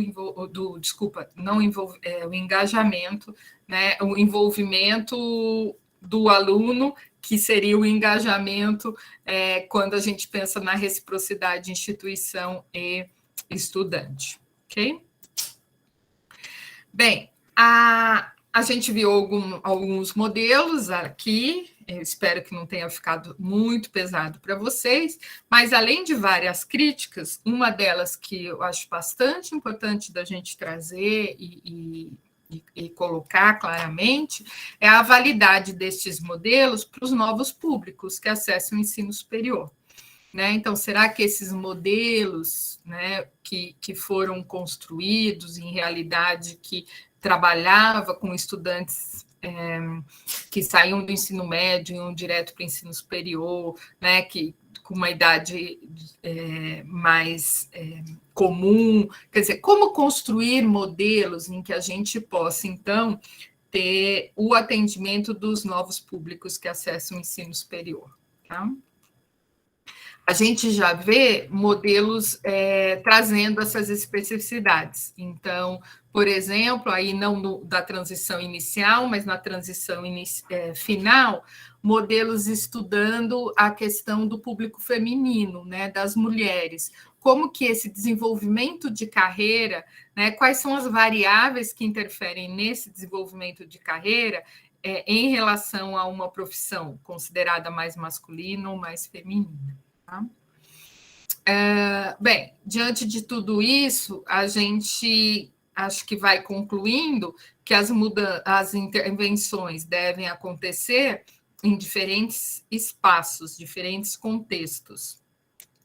No institucional, então, às vezes eu tenho que mudar regras, eu tenho que mudar normas, às vezes eu tenho que mudar os projetos pedagógicos, né? No estudo e aprendizagem, no desenvolvimento e gestão de carreira, no desenvolvimento psicossocial e muito, muito fortemente na saúde e no bem-estar, especialmente agora, né, nesses próximos tempos, né, que a gente ainda vai ter muito tempo para lidar com esses 2 anos da pandemia mais intensa, né? Eu perguntei para vocês o que a gente faria, se a gente tira todas as dificuldades ou se a gente lida com essas dificuldades, né? Então, já pegando aqui alguns autores e também minha perspectiva, né? É claro que tem algumas dificuldades que a gente tem que tirar, porque não tem por que o aluno viver algumas coisas, porque elas não vão agregar um desenvolvimento para eles, mas é importante que a gente trabalhe no sentido do enfrentamento da dificuldade, como que o estudante pode se fortalecer, né, e enfrentando essas dificuldades, não só, não pensando que a atuação seria só dele com ele mesmo, mas lidar com essa dificuldade atuando na própria instituição, né? A gente pode ter ações de alívio do desconforto, tem algumas atividades, algumas dificuldades que a gente não vai conseguir controlar. Nós estamos, no momento, vivendo uma situação muito, muito, muito triste na Unicamp. Uma aluna da biologia foi assassinada e a gente está vivendo uma situação muito dura, muito difícil. Os alunos, os professores do curso, a comunidade inteira está em sofrimento muito grande, e a ação que a gente tem que fazer aqui, neste momento, e o que está sendo feito, é de alívio desse sofrimento, né, de tentar lidar com esse sofrimento, porque é uma dificuldade que não dá para a gente alterar, ela está feita, né? E um outro nível é o desenvolvimento das capacidades pessoais e de enfrentamento, né? Então, eu não estou falando de uma dificuldade específica, mas eu estou falando do desenvolvimento, né? Para lidar com a realidade, né? Com as várias nuances da nossa realidade, né? Então, a tarefa da universidade é auxiliar os estudantes a dominarem suas dificuldades, mais do que eliminá-las completamente. Essa é a fala dos autores, e ela pode ser um pouco estranha, porque nós não estamos querendo resolver pelos alunos, mas nós estamos querendo dar suporte, dar apoio, andaimar os alunos no seu desenvolvimento, né? E esse seu desenvolvimento inclui o desenvolvimento pessoal e o desenvolvimento da instituição, aos seus olhos, a sua perspectiva, né? Para que ele queira estar lá, ele se sinta parte. Sentir parte é intervir, é atuar, né? Então, o processo de transição não é um processo. Um dos termos que a gente colocou lá no título é o da adaptação, que é o termo mais utilizado em Portugal. E lá eles não têm essa noção que eu vou falar agora. A literatura portuguesa usa o termo adaptação num sentido diferente, mas quando a gente vê aqui o termo adaptação, a gente vê muito o servir-se-a, né? O se ajustar para caber naquela forma, naquele espaço. E o nosso entendimento é que esse processo de transição é um processo de transição de também mudar, de também desenvolver a instituição, não só o estudante, mas a própria instituição, né? Por fim, então, a meta principal para esse processo da transição seria a promoção do engajamento do estudante, né, através de ações em diferentes níveis, como vocês já disseram aqui, né, algumas de natureza mais remediativa, outras de natureza mais preventiva e, especialmente, ações de natureza promocional ou desenvolvimentistas, né? As demandas, então, tomando aí uma publicação mais recente, vocês estão vendo que eu estou caminhando aí no tempo também, né, ao trazer as questões para vocês. A integração à vida acadêmica de modo saudável, veja que quando eles trazem a ideia do modo saudável, já vem a ideia do bem-estar, né, e dessa visão mais holística do desenvolvimento, né. São sugeridas algumas possibilidades de atuação, né, explorar oportunidades do ambiente acadêmico, que o estudante ele chega com pouco conhecimento da universidade e do curso, né? Então, por exemplo, a disciplina que a Cristina contou é um exemplo dessa situação, né? Calibrar as próprias expectativas e realidade da universidade, né? Comprometer-se com o curso e com a instituição, gerir o próprio comportamento de estudo de forma autônoma. Então, são elementos de intervenção, né, mais de contexto de natureza acadêmica, nas dimensões pessoais e interpessoais, esse enfrentamento dos problemas e demandas, já que a transição exige, né, ela se caracteriza pela falta de resposta, pela falta de repertório para aquele contexto, né, então eu preciso ajudar o estudante, andaimar o estudante no desenvolvimento desse enfrentamento, desse desenvolvimento. Estabelecer relações sociais de apoio, isso é fundamental, então um apoio próximo ao aluno, qual seria? Ele precisa conhecer esses apoios, ter abertura desses apoios, né? Então, quando a Cíntia fala, eu fico lá fora, né? Eu fico junto dos estudantes, significa eu estou me tornando conhecida, o programa, né, o serviço, me tornando conhecida para os alunos e também sendo modelo aos outros profissionais, né, aos professores e demais funcionários sobre uma forma de se relacionar com os estudantes e gerenciar emoções, né? Então, são elementos aqui das ações para a integração na dimensão pessoal e interpessoal. Eu vou fazer aqui um fechamento super provisório, mas depois eu quero que vocês ouçam, falem, eu quero ouvir vocês, quero que vocês falem e quero que vocês pensem depois, né?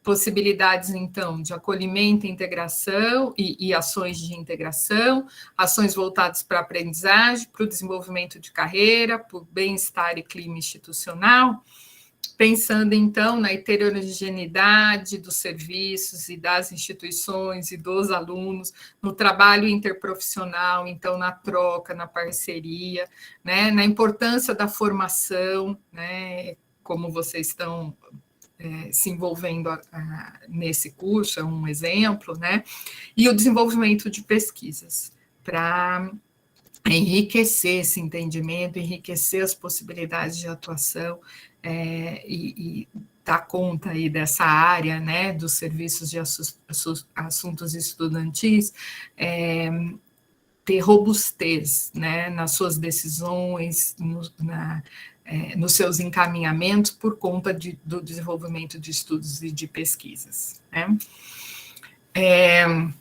Finalizo como a gente começou com a filiação, eu trago de novo o Collum, para ele, em 2008, na publicação da segunda edição do livro dele, aqui no Brasil, ele diz assim, quais medidas deveriam ser adotadas para melhorar as práticas pedagógicas? Ele fala de um jeito que é simples, assim, currículo aberto e flexível, pedagogia da afiliação, formação docente e avaliação do ensino. Né? Então, são esses 4 elementos aqui, se a gente for retomar ali a linha do autor que a gente vinha dizendo, né, que ele traz como caminho aí, aqui se referindo mais às práticas pedagógicas. Eu quis trazer porque alguns de vocês têm atuações, né, tanto junto aos professores quanto junto aos estudantes. Então, importante a formação docente, né, para que ele possa compreender o que são todos esses estudos e poder pensar a sua prática, né? Eu fico com uma fala do Nico, que para mim foi muito importante há muito tempo atrás, quando eu li, em 2000, e que para mim ainda é muito presente e faz muito sentido, que é necessário promover um ambiente que possibilite um clima de maior confiança, empenho e rendimento, com a manutenção dos desequilíbrios necessários e impulsionadores do desenvolvimento e a minimização dos sistemas desconfortáveis. Então, é isso que a gente tem chamado de andaimar, né, esse processo da transição dos estudantes. Então, muito obrigada. Eu queria agora deixar esses momentos finais para a gente voltar a conversar.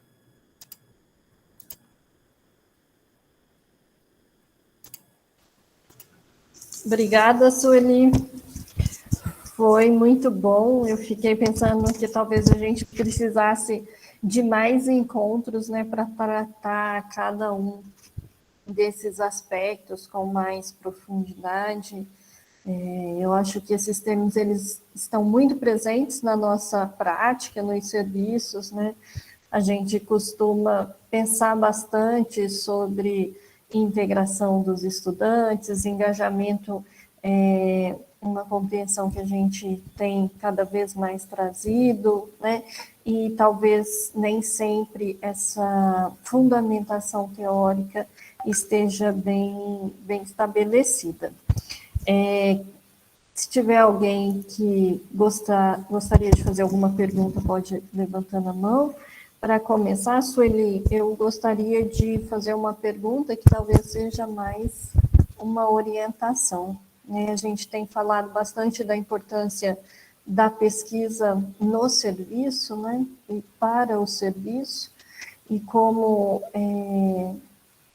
essencial, eu acho, nessa fase do desenvolvimento dos serviços de apoio que a gente está agora no Brasil, que a gente tenha mais pesquisas realizadas pelos profissionais sobre, né, as práticas que eles realizam e os resultados que essas ações têm tido. Qual seria uma orientação, né?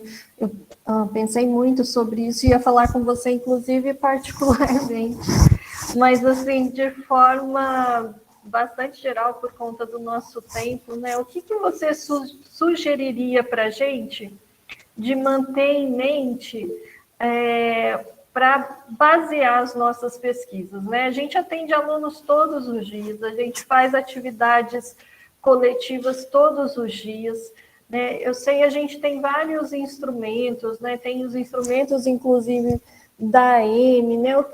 O que seria interessante, Sueli?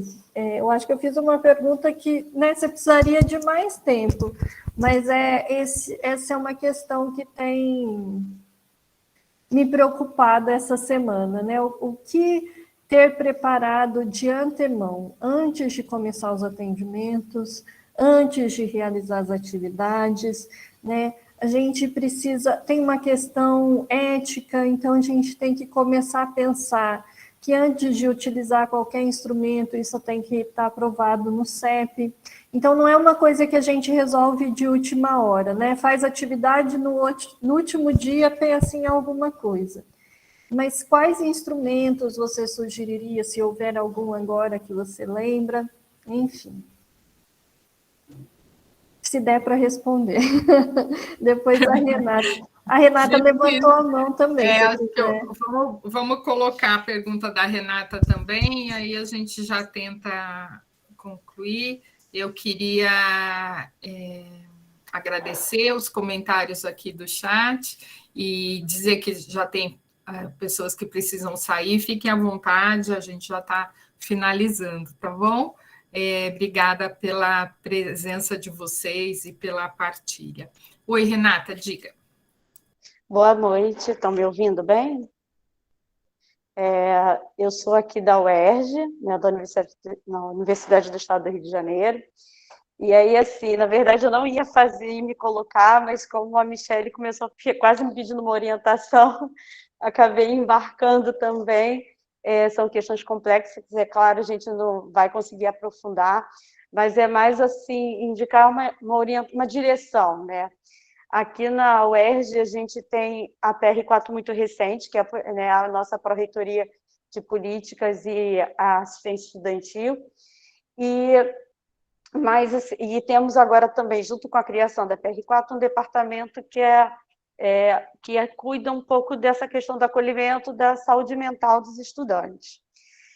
A UERJ, né, não sei se é conhecida, né, fora aqui do Rio de Janeiro, mas dentro do Rio de Janeiro ela é conhecida como uma universidade que tem muitos suicídios, né? E aí, assim, você colocando hoje, a gente vai identificando várias questões que a gente precisa caminhar, precisa fazer para atender essa questão desse sofrimento que a gente vê, né? E aí a gente está muito mexido, porque em 30 dias a gente teve 2 casos, né? Segunda-feira foi um, e 20 dias anteriores a gente teve outro caso. Então, a gente está num momento, assim, bastante desconfortável em relação a isso. E aí a gente lida também com aquela questão, né? Ao mesmo tempo que a gente não pode divulgar, falar para não promover gatilhos, isso é uma orientação, né, da própria política, a gente entende isso, mas também como que a gente, dentro do serviço, a gente tem que falar disso de alguma forma, né? E aí, assim, a gente fica nessa coisa, né? Não esconder, mas os alunos comentam, eles sabem, a gente não tem como esconder, a gente pode não publicar, mas a gente tem que tratar, e aí a gente é sempre muito desconfortável. Então, eu não sei se na sua experiência, trazer alguns caminhos que a gente possa se embasar para começar a introduzir isso dentro do próprio serviço, para depois a gente começar, né, a ganhar os estudantes, que a gente precisa discutir e conversar sobre, né? Muito obrigada, gente. E quero agradecer, foi maravilhosa a explanação, estou aqui fervilhando. Que bom, Renata. A ideia era provocar. Se vocês estão se sentindo provocados e incompletos, a ideia era um pouco essa, tá bom? Renata, aqui a gente tem trabalhado no modo de acolher e levar para o curso, para a comunidade, o espaço de discussão sobre o ocorrido. Tá? É um processo de ir para a unidade, oferecer o serviço dentro da unidade, ajudar os professores, funcionários e estudantes participar desse processo todo. É aberto um processo de acolhimento de toda a comunidade envolvida, porque é fato, isso está informado nas mídias sociais que os estudantes participam, eles têm informação, eles estão em sofrimento porque perderam um colega, né? E então o que a gente tem feito é justamente criar espaços de acolhimento e discutir sobre isso. Né, discutir sobre as situações. Isso no momento da crise, né? Então, a gente tem... não dá para lidar com um processo único, né? Então, esse é o momento da crise, né? De construir todo... Eu digo até que essa situação agora que a gente está vivendo, eu estou falando...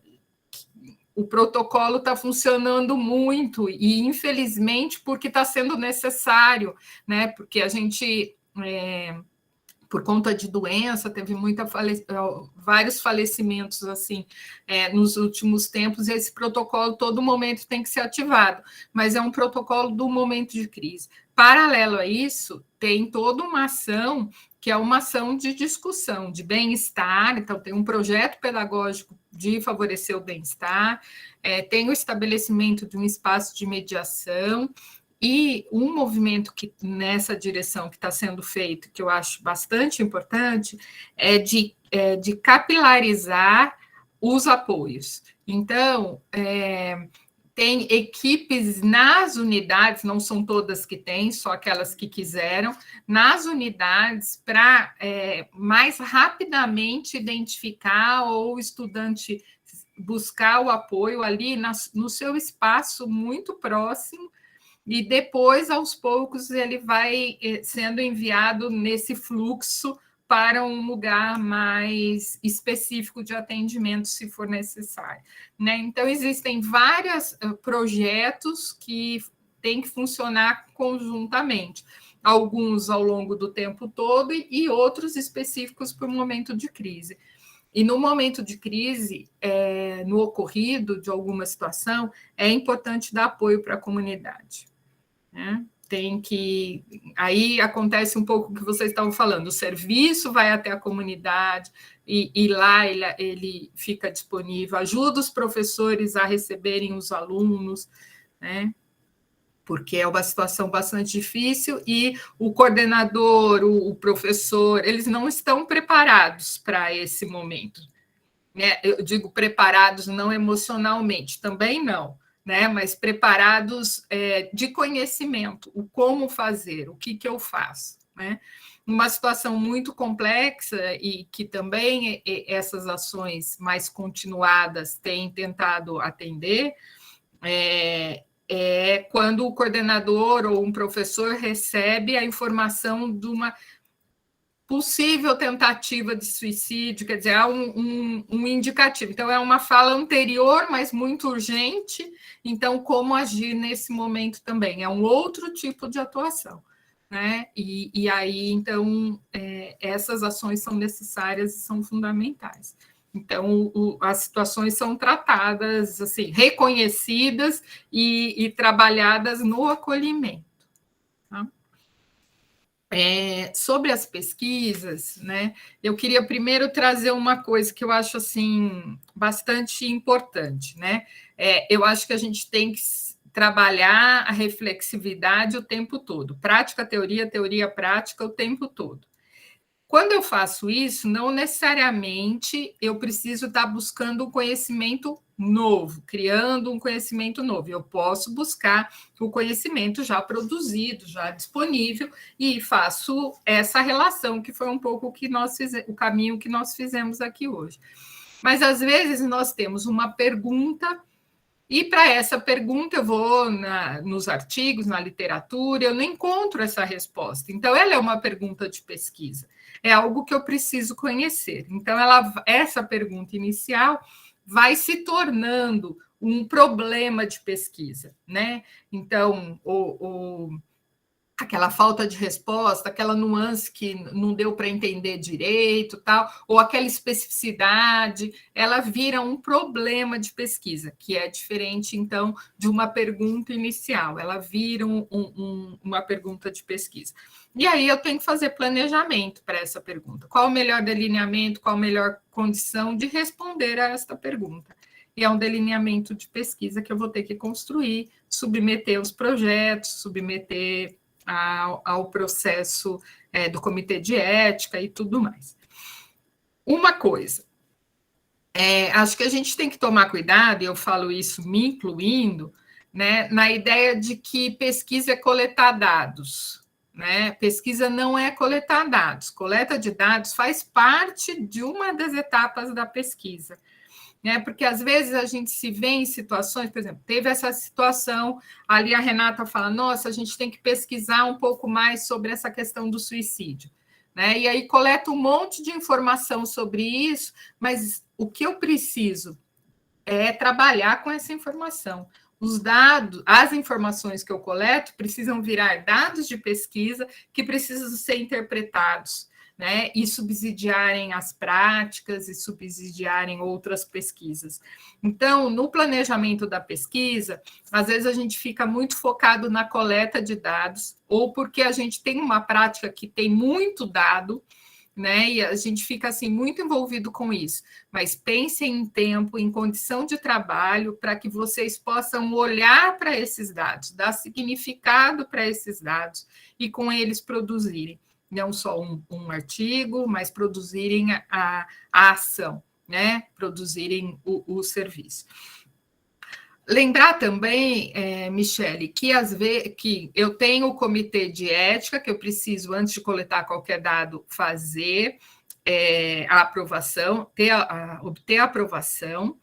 No entanto, os dados que existem no serviço, eles podem ser analisados também. Aí eu monto uma pesquisa de natureza documental para o desenvolvimento daqui. Se eu tenho uma pergunta que os dados que eu já coletei me respondem bem, o melhor delineamento olhando os dados anteriores, eu posso fazer um delineamento que utilize a pesquisa documental para isso. Submeto ao comitê de ética e utilizo, porque às vezes a gente tem um conjunto muito grande de material, eu já tenho as informações, só que elas são informações, e eu preciso trabalhar para que elas sejam dados interpretados e tenham significado, né? Então, eu também faço um delineamento de pesquisa nesse sentido, né? Nós temos trabalhado muito em cima de questionários, de escalas, né? Eu acho que a gente tem que continuar. Eu não sou contrária, pelo contrário, eu utilizo muito, sou bastante favorável, acho que o autorrelato é importante, mas acho que a gente também tem que buscar algumas outras, alguns elementos, metodologias novas também. Então, não só buscar perguntas novas, mas também nos envolvermos com o estudo de metodologias novas para olhar para aquele fenômeno, porque aí eu tenho um leque maior de possibilidades para responder aquela pergunta que eu tenho, tá? Então, eu acho que assim, nem sei se eu cheguei próximo ao que eu queria dizer, mas assim, muito debate pronto, acho que é importante essa posição, né, de um olhar questionador, reflexivo, e desse olhar vão surgindo questões que vão se tornando questões de pesquisa, sejam dados já existentes, se for o caso, ou dados novos, né? Mas isso é importante, né? E fazendo esse processo. Mas pensem no cronograma disso e na condição de trabalho para que seja concluído como uma pesquisa, como um relatório, com uma análise desses dados. Tá? Okay. Obrigada, Sueli, muito obrigada. Foi muito, muito bacana, né? O pessoal está agradecendo, elogiando aí no chat. Pediram para disponibilizar o PDF, se for possível, para quem estava aqui hoje. Nosso tempo já estourou, mas já deixamos um pré-convite para próximas atividades, para você continuar participando com a gente. Contem comigo, é sempre uma satisfação estar aqui com vocês, tá bom? E tem o meu e-mail lá no último slide, ou também eu estou lá no grupo, é só me chamar ali no grupo, tá bom? E se vocês precisarem de algum material, alguma coisa, mas eu vou passo os slides e passo os principais textos. Eu estou já aqui, tem uma pastinha já para encaminhar para vocês. Oi, Carlos.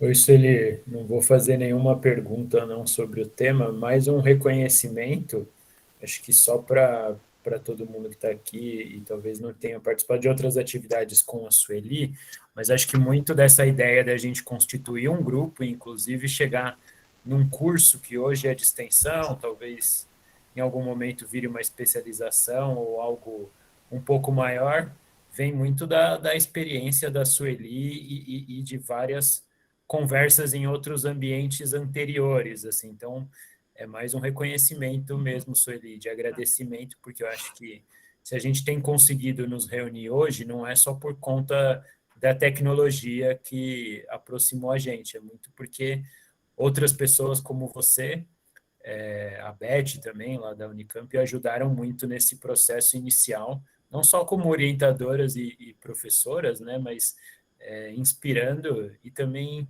instigando a gente. Então, é mais para fazer esse agradecimento, aproveitar esse momento. Sem nenhuma pergunta para agora, pelo menos. É isso, tá bom?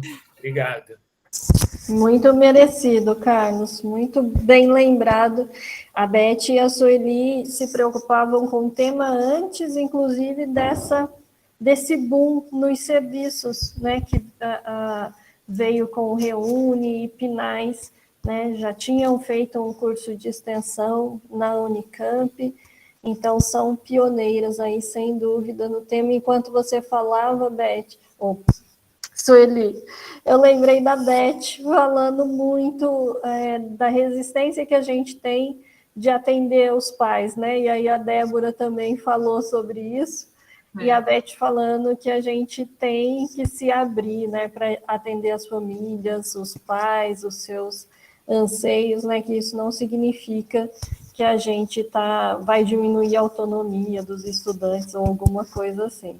Enquanto a Débora falava, eu lembrei muito da Beth. Mas é isso, Sueli, muito obrigada e um abraço. Saudade de te ver pessoalmente. Também. Logo a gente já vai poder se encontrar presencialmente, aí quem sabe o grupo vai ganhando essa força, essas condições, e tem ali um momento presencial em algum evento que a gente possa se encontrar, né, e fazer uma ação do grupo. Seria muito bom. Eu que agradeço a possibilidade de ver isso acontecer, né? E isso está acontecendo porque vocês estão se envolvendo com isso, né? Então, uma alegria assim muito grande ver tudo isso acontecendo e ver a possibilidade transformadora que esse movimento tem, né, na construção dessa área tão importante na formação dos estudantes. Eu acho que esse é outro elemento importante. A área do serviço é uma área de formação, né? E ela estar aqui com vocês hoje, poder vivenciar isso, participar dessa construção, só me traz muita alegria, E agradeço vocês por essa oportunidade de estar com vocês, vendo isso acontecer de perto. Obrigada, gente. Tchau, Obrigada, gente. Abraço. Viu? Até mais. Até semana que vem. Tchau. Abraços. Tchau.